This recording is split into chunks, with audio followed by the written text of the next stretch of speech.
Assalamualaikum warahmatullahi wabarakatuh. Saya dari kelompok 7 yang beranggota 4 orang.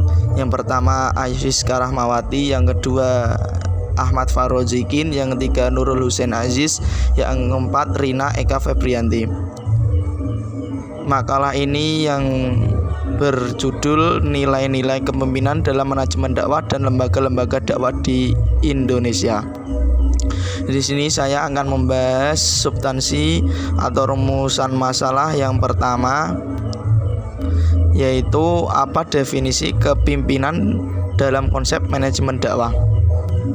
Definisi kepimpinan dalam konsep manajemen dakwah. Kepemimpinan dalam pengertian umum adalah suatu proses ketika seorang memimpin, membimbing, mempengaruhi, mengontrol pikiran, perasaan, atau tingkah laku orang lain.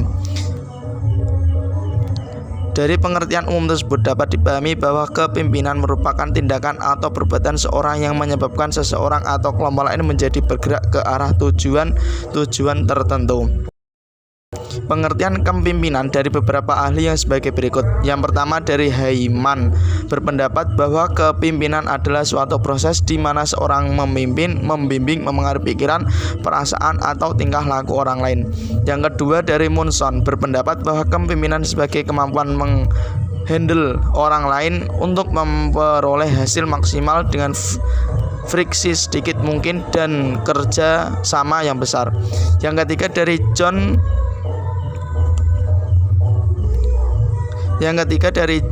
John Viviner, berpendapat bahwa kepemimpinan adalah mengkoordinasi dan memberikan dorongan terhadap individu atau kelompok untuk mencapai tujuan yang diinginkan.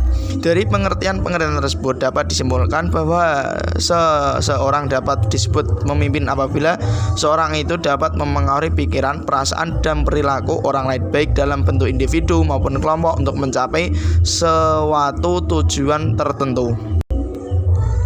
Adapun teori kepemimpinan manajemen dakwah, yaitu yang pertama teori otokratis, yaitu teori yang menyatakan bahwa kepemimpinan ditegakkan atas dasar kekuatan disiplin yang didukung oleh adanya sanksi terhadap suatu perbuatan.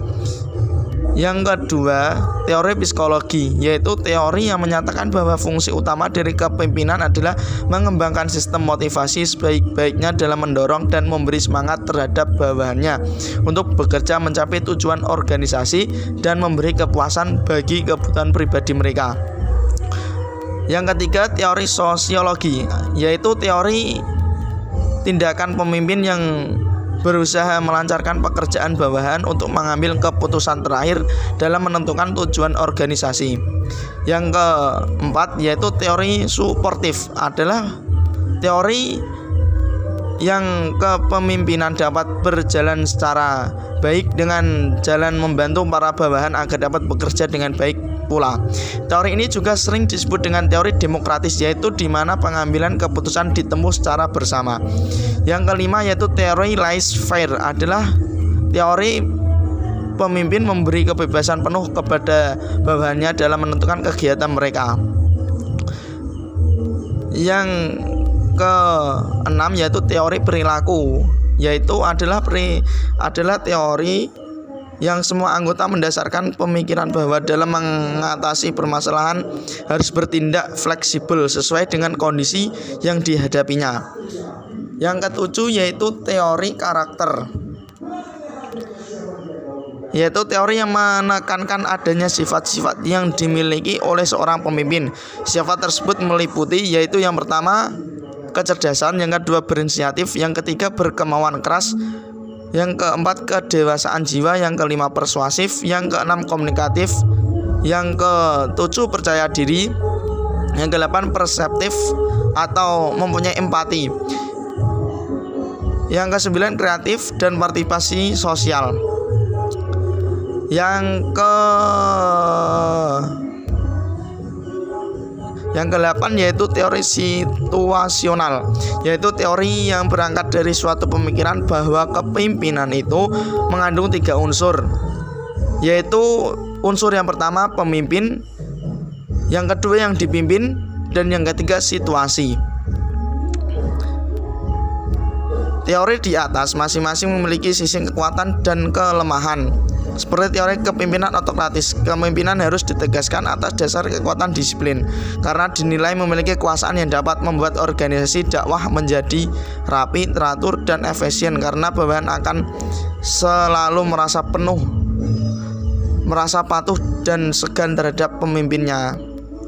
Namun di sisi lain cenderung bersifat terikat dan kaku dalam pelaksanaannya dikarenakan seluruh aktivitas kebijakan, tindak tanduk pekerjaan serta pengambilan keputusan yang ditetapkan harus selalu terikat pada ketentuan yang ada.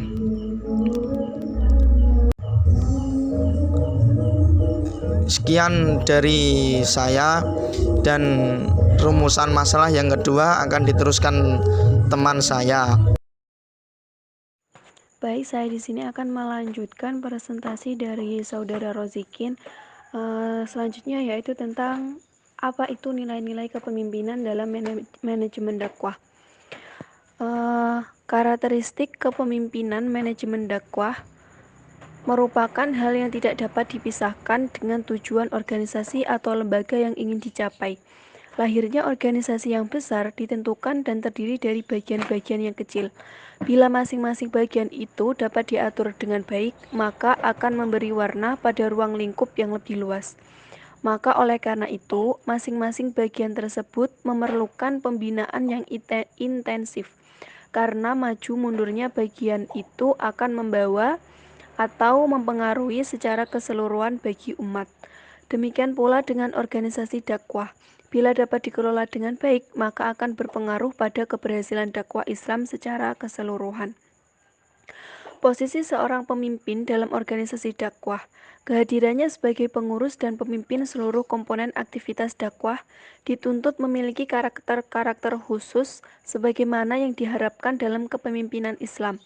Dan profil kepemimpinan Islam yang telah mendapat pengakuan dari Allah adalah sosok kepemimpinan Rasulullah SAW.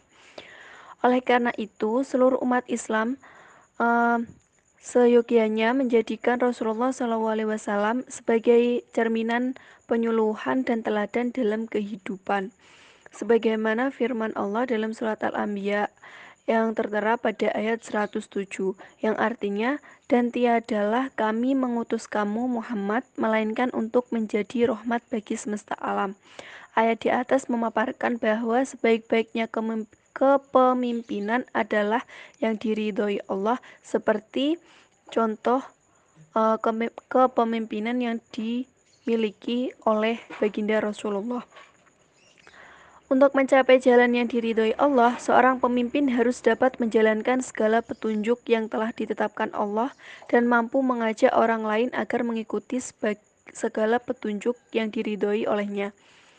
Ada pendapat dari Toto Tasmara mengemukakan bahwa manajer dakwah harus dibekali dengan sifat-sifat Rasulullah, yaitu meliputi 1. Mempunyai sifat sidik. Sifat sidik yaitu sifat memunculkan akhlak mulia seperti jujur pada diri sendiri, jujur terhadap orang lain, jujur terhadap Allah, dan menyebar salam atau keselamatan. Yang kedua, tabligh. Sifat ini memunculkan kemampuan dan kekuatan seperti berkomunikasi, kuat menghadapi tekanan, kerjasama, dan harmoni. Yang ketiga, amanah. Sifat ini mencerminkan 1. Tanggung jawab dan ingin menunjukkan hasil yang optimal. Ingin melaksanakan amanahnya dengan sebaik-baiknya. Selanjutnya, ingin dipercaya dan mempercayai. Yang terakhir, hormat menghormati. Yang keempat yaitu sifat fatonah. Sifat ini mencerminkan yaitu yang diberi hikmah dan ilmu, berdisiplin dan proaktif, mampu memilih yang terbaik. Menurut Eka Imam Munawir menambahkan sejumlah ciri-ciri atau nilai-nilai yang harus dimiliki pemimpin untuk berhasilnya organisasi yang dijalankannya. Di antaranya, yang pertama, mampu menanamkan sikap tasamuh atau toleransi, saling menghargai antara agama yang satu dengan yang lain. Yang kedua, mampu menumbuhkan kerjasama dan solidaritas. Mampu menumbuhkan kerjasama dalam kegiatan pengorganisasian dan memiliki solidaritas yang tinggi terhadap sesama. Yang ketiga, mampu menghilangkan kultus wadah dan diganti dengan fastabiqul khairat atau berlomba-lomba dalam kebaikan. Yang keempat, bersikap terbuka baik dalam menerima ide, saran, maupun kritik. Dalam arti mau menerima pendapat, ide, saran dari seseorang. Yang terakhir yaitu mampu menciptakan tenaga pengganti atau kaderisasi, mampu mengatasi penyakit jahit atau reaksi yang berlebihan dan jamin kebekuan berpikir dalam organisasi. Materi selanjutnya akan disampaikan oleh saudari kami yaitu Ayu Siska. Assalamualaikum warahmatullahi wabarakatuh. Saya Ayu Siska Ramawati akan melanjutkan presentasi dari rekan saya. Baik, selanjutnya lembaga-lembaga dakwah di Indonesia. Berbicara tentang lembaga dakwah, berdasarkan surat keputusan Menteri Agama nomor 6 tahun 1979 yang dikutip dalam LKPD yaitu laporan karya pengabdian dosen oleh Hashim Hasanah bahwa tentang susunan organisasi Departemen Agama, lembaga dakwah dimaksudkan semua organisasi Islam baik yang bersifat lokal, berlevel daerah atau nasional secara terperinci. Dalam keputusan Menteri Agama tersebut dijelaskan bahwa lembaga dakwah meliputi 4 kelompok organisasi, yaitu yang pertama, badan-badan dakwah. Badan-badan dakwah yaitu organisasi Islam yang bersifat umum, memungkinkan melaksanakan berbagai kegiatan seperti ekonomi, pendidikan, keterampilan, sosial, dan lain-lain. Terdapat 5 tipe badan dakwah, yaitu badan dakwah induk seperti Muhammadiyah, NU, LDII, SI, Al-Irsyad, dan lain-lain. Badan dakwah wanita seperti Fatayat, Muslimat, Aisyah, dan lain-lain. Badan dakwah pemuda mahasiswa dan pelajar seperti PMII, HMI, Ansor, dan sebagainya. Badan dakwah khusus dan badan dakwah remaja. Yang kedua, Majelis Ta'lim. Majelis Ta'lim adalah organisasi Islam penyelenggara pendidikan non-formal di bidang Islam untuk orang dewasa.